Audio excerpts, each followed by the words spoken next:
주님께서는 계획하신 일, 그 신기한 일을 하시려고 브라심 산에서 싸우신 것처럼 싸우실 것이다.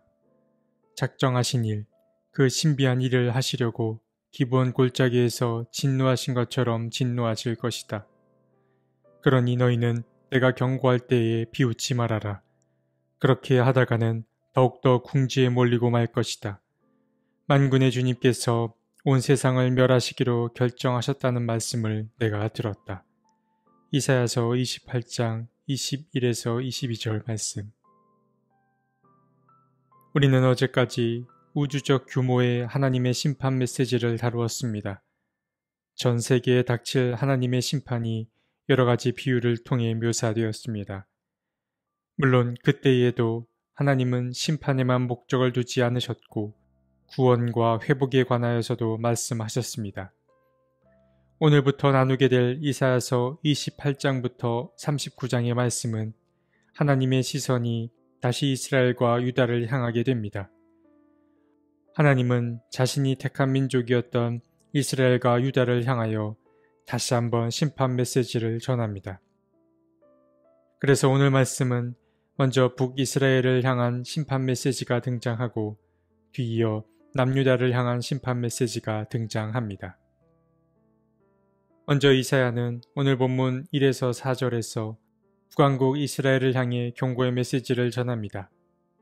술 취한 자, 에브라임의 교만한 면류관인 너 사마리아야, 너에게 재앙이 닥칠 것이다. 술에 빠진 주정꾼의 도성, 기름진 평야의 높은 언덕에 화려한 왕관처럼 우뚝 솟은 사마리아야, 시들어가는 꽃 같은 너에게 재앙이 닥칠 것이다.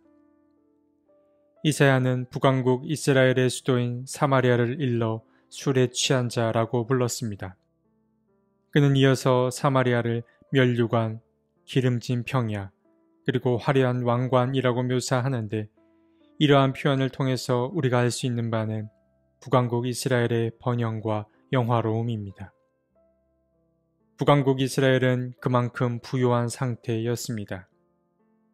그러나 늘 그러하듯 부요함은 곧 교만함으로 이어지는 법입니다. 이사야는 이러한 북왕국의 오만함을 고발합니다. 그래서 이사야는 곧 북왕국 이스라엘의 재앙이 닥칠 거라고 예언합니다.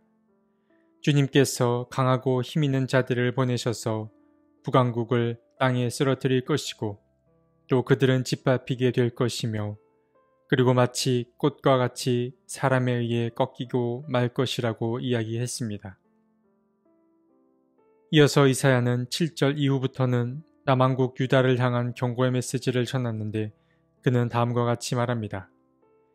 유다 사람이 포도주에 취하여 비틀거리고 독한 술에 취하여 휘청거린다. 제사장과 예언자가 독한 술에 취하여 비틀거리고 포도주 항아리에 빠졌다.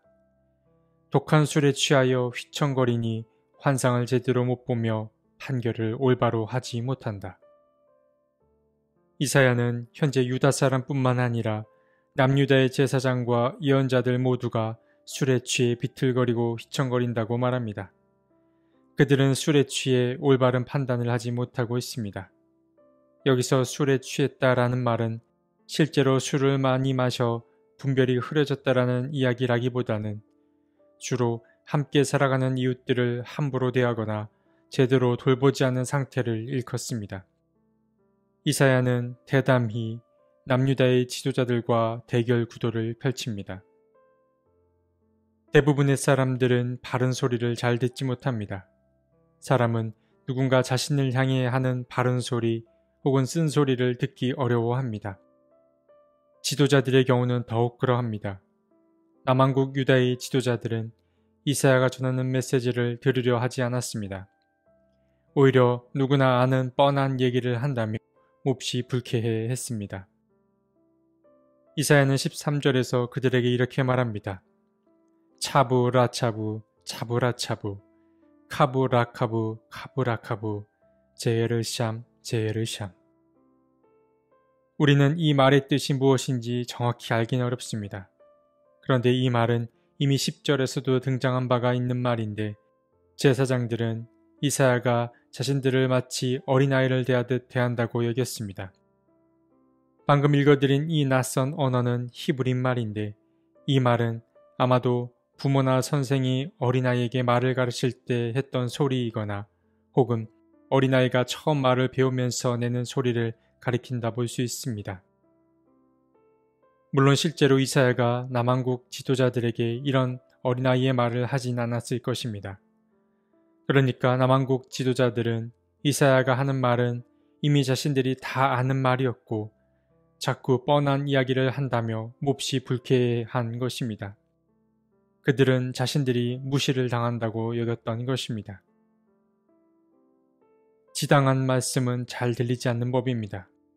그러나 때로는 아는 말이라도 다시 들어야 할 때가 있습니다.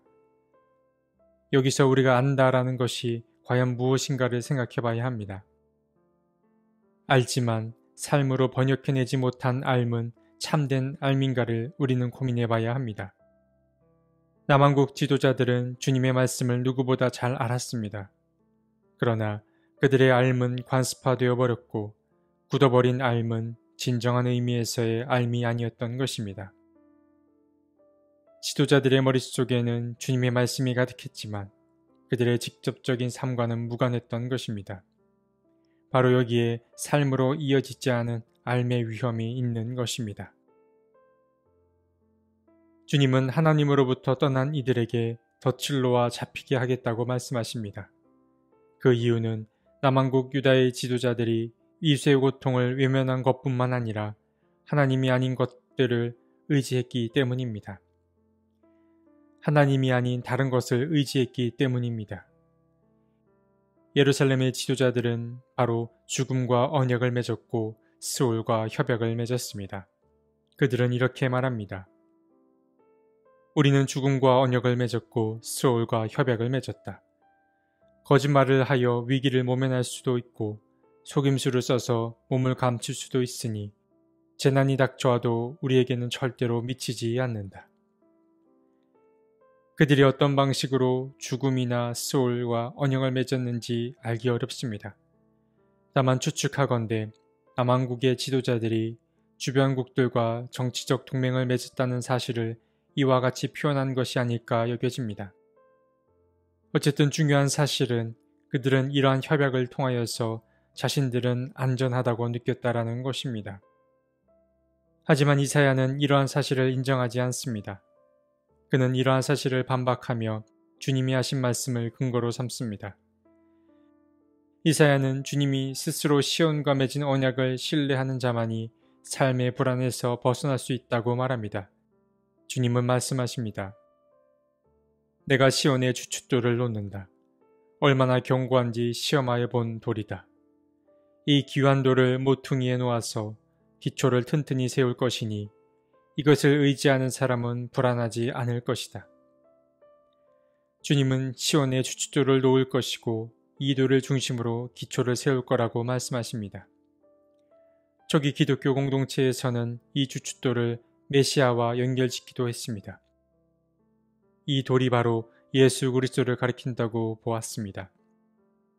우리는 이 주춧돌을 메시아 전통에서 보아도 좋고 또 하나님의 가르침이라고 보아도 좋습니다.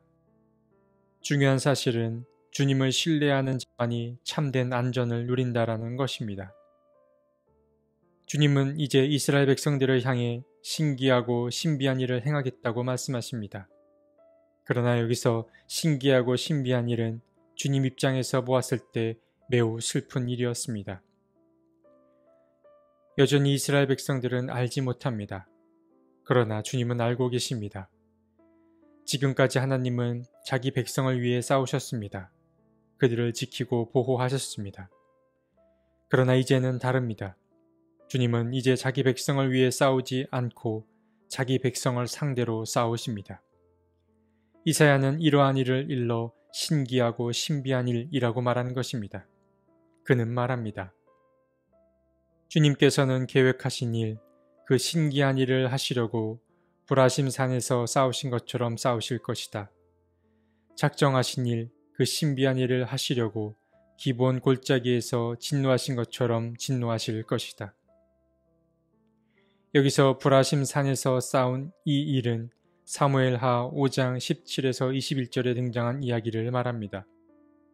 블레셋이 이스라엘을 침공했을 때 주님은 다윗을 통해 블레셋 군대를 무찌르셨습니다. 그리고 기브온 골짜기에서 진노하신 일은 여호수아 10장에 등장한 이야기인데, 이 사건은 주님이 태양을 하늘에 머물게 하셔서 여호수아가 아모리 군대를 무찌를 수 있게 도왔던 사건을 말합니다. 그러니까 두 사건 모두 하나님께서 이스라엘을 위해 이방 민족을 무찌르고 구원한 사건입니다. 그러나 안타깝게도 이제 주님은 그들로부터 돌아서서 온 세상을 멸하기로 결정하셨습니다. 오늘 우리는 이사야서 28장의 이야기를 나누었습니다. 이사야서 28장부터는 다시 북왕국 이스라엘과 남왕국 유다를 향한 하나님의 심판 메시지가 등장했습니다. 오늘 말씀을 통해 알 수 있었던 사실은 두 가지였습니다. 하나는 암도 관습화되면 굳어버린다라는 것입니다. 삶으로 자라내지 않은 삶은 사람을 교만하게 만들 따름입니다. 그리고 다른 하나는 주님은 늘 우리가 돌아설 수 있는 기회를 마련해 주신다라는 사실입니다. 주님은 늘 우리 가까이 표지를 마련하셔서 그것을 통해 다시 돌이킬 기회를 주십니다. 우리는 그것을 볼 수 있도록 주님께 도움을 청해야 합니다. 우리를 위해 싸우시던 주님이 우리를 상대로 싸우는 일이 없어야겠습니다. 주님 안에서 우리의 인생을 다시 구성해가는 저와 여러분이 되었으면 좋겠습니다. 하나님, 주님과 좋은 관계를 맺었던 이들이 주님으로부터 돌아서는 모습을 보며 얼마나 가슴이 아프셨을까 상상해 봅니다. 주님, 그저 먼 이야기로만 여기지 않게 도와주시고 오늘 말씀을 우리의 모습을 돌아보는 계기로 삼게 해 주십시오. 아멘.